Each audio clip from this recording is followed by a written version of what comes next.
Hola, I'm Fivers, and in today's video we're gonna take a look at some of the latest mobile gaming news from the last weeks. I wasn't able to upload a video last week, so we will try to cover some important news that happened during those days also.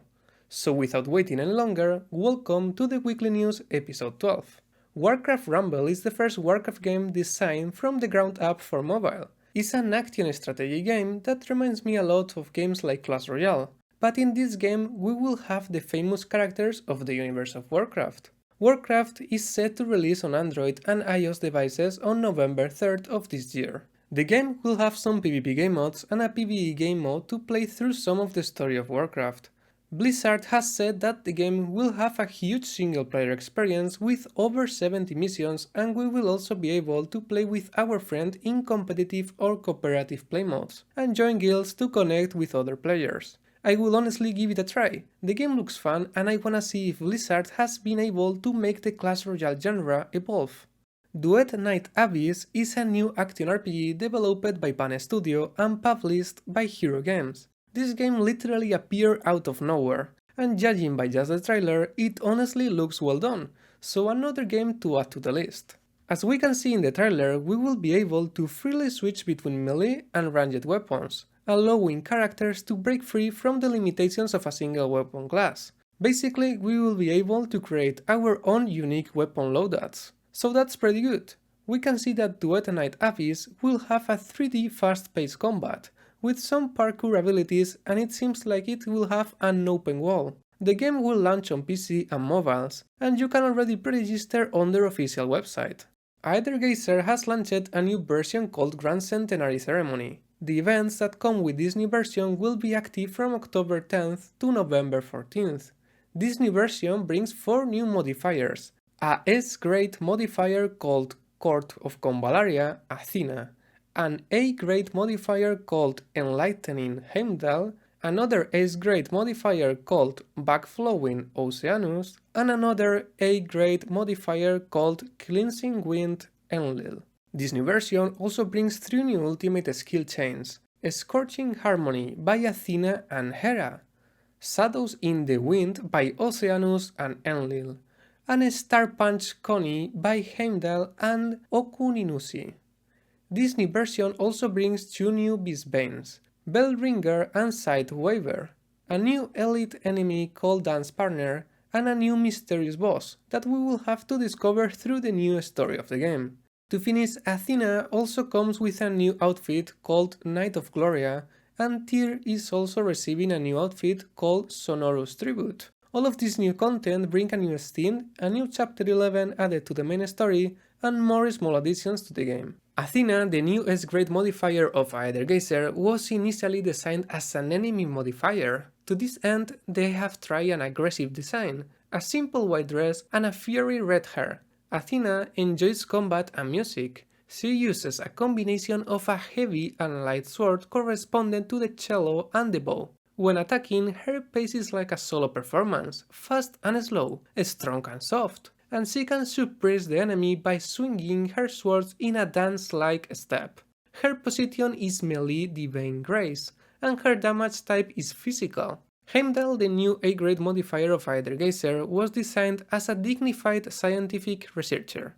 Her position is ranged energy, and her damage type is light. She is basically an almost full light damage character, mainly focused on just dealing damage with all of her abilities. Enlil, the new A-grade modifier of Aether Gazer, is the adopted son of Oceanus. His position is ranged rage, and his damage type is wind. He will be a decent damage dealer, increasing his damage after some hits. He will also increase the team's wind damage thanks to his ultimate, so he looks like a good addition for a mono wind team. Oceanus, the new S-grade modifier of Aether Gazer, is the adoptive father of Enlil. His position is melee traces, and his damage type is water. He will be an AoE water damage dealer, mainly focused on just dealing big amount of damage. His general design is not that incredible in my opinion, but his attack animations looks really cool honestly.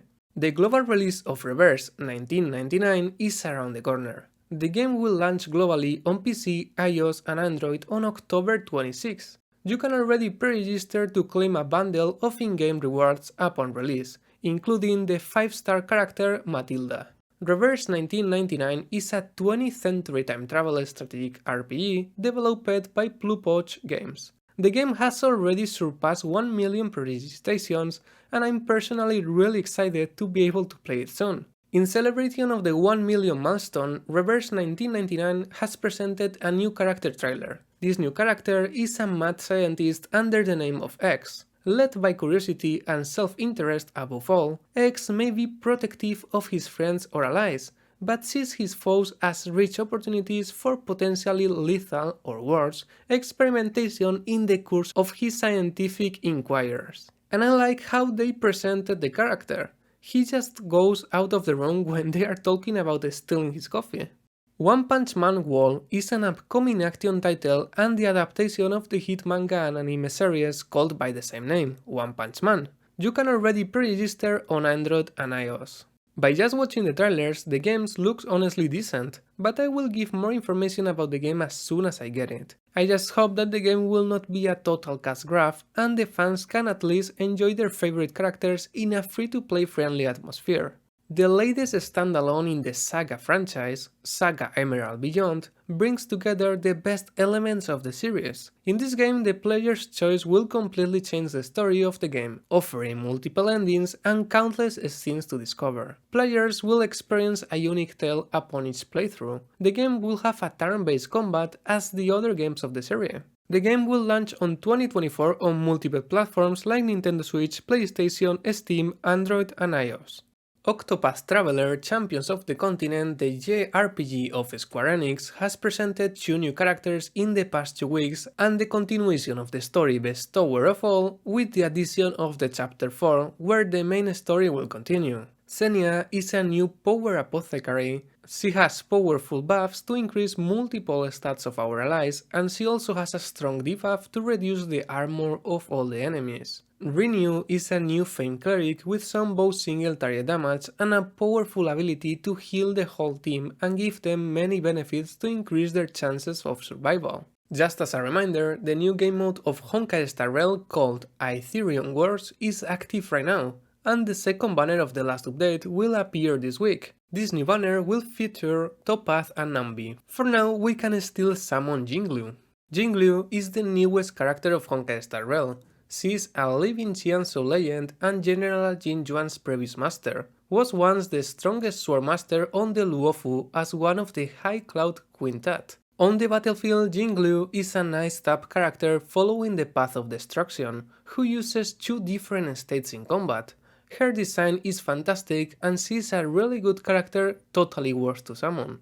Alchemy Stars has a rerun event of the Dragon Maid's Break collab, so it's a perfect opportunity to try to get the exclusive characters of this event. The exclusive characters are Kana, Toru, Elma, Lukoa and Fafnir. Kana is a 6-star sniper of main element Thunder and secondary element also Thunder. Toru is a 6-star sniper of main element Fire and secondary element also Fire. Elma is a 5-star detonator of main element Water and secondary element also Water. Lukoa is a 5-star support of main element Forest and secondary element also Forest. And Fafnir is a 4-star converter that we can obtain for free of main element Water.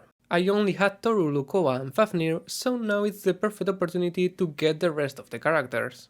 Halloween has arrived to Pokémon Unite. You can already log in to enjoy the new Halloween event and try the new Pokémon of the game. Mimikyu is a new melee all-rounder character. He has a decent attack and velocity, so he will be perfect for the jungle. But he is not that tanky. Due to his dark story, he is the perfect Pokémon to join the game in Halloween.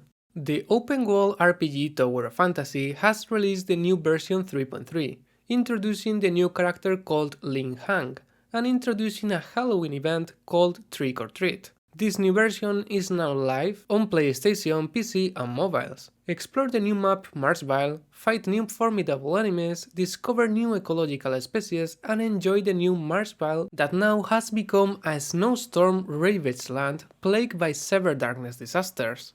Ling Han, also known as Lady Baihu, is the new character of Tower of Fantasy. She is Longyan Pavilion's leader and Marsville's guardian. She is cold, powerful and shows no mercy to her enemies. She is a new Frost DPS character.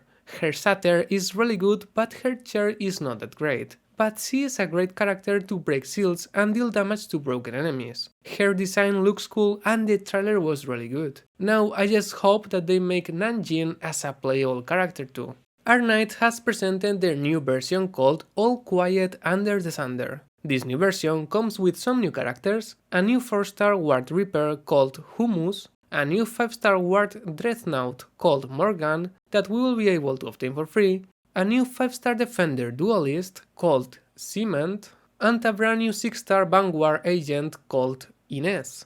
That looks so cool. This update also comes with new main story and some new skins. A new skin called Invitation for Harmony, a new skin called 1000 Correspondences for Heidi, a new skin called To Flores Whiteley for Horn, and some other small features. Genshin Impact has presented a new trailer for their new upcoming character called Grior Desley. He is the administrator of the Fortress of Meropite. He is adept at using melee attacks to deal cryo damage. He is capable of consuming his own health to cast certain types of attacks and then recover his health afterwards. His design looks really cool and he will be in the next banner after removing the banner of Neuvillet. Now let's take a look to some quick news a bit faster because I don't want this video to be 20 minutes long. Captain Tsubasa Ace is an upcoming multiplayer online soccer competitive mobile game with a license of the famous IP of Captain Tsubasa. The game was announced 1 year ago for iOS and Android, and now we can finally pre-register to the game. The game looks actually pretty decent, and as a fan of the anime when I was younger, I really wanna try it by myself. Sky Fortress Odyssey is a new upcoming fantasy steampunk RPG. We can already pre-register to the game on both Android and iOS platforms globally. The game has been published by Blancozone Network Co. Limited. We will assume the role of the youthful adventurer Ethan as we search the Sky Wall set Semir for the fabled Sky City. It seems like the gameplay will be like a side-scrolling bullet hell, and it doesn't look that bad, honestly. To finish, I just wanna mention that Outerplane has presented a brand new character called Akari. She will be a new Light Ranger and her design looks cool. And the final news of today's video is that Punishing Grey Raven has created a commercial video that was live on Times Square. This is incredible, coming from a game that is already kinda old and didn't advertise their game at all in the past. And that's it for today's video. I hope that I have helped you. Thank you so much for watching, leave a comment, drop a like and consider subscribing if you wanna see more videos like this in the future and support me with this project, and see you in the next video. Ciao!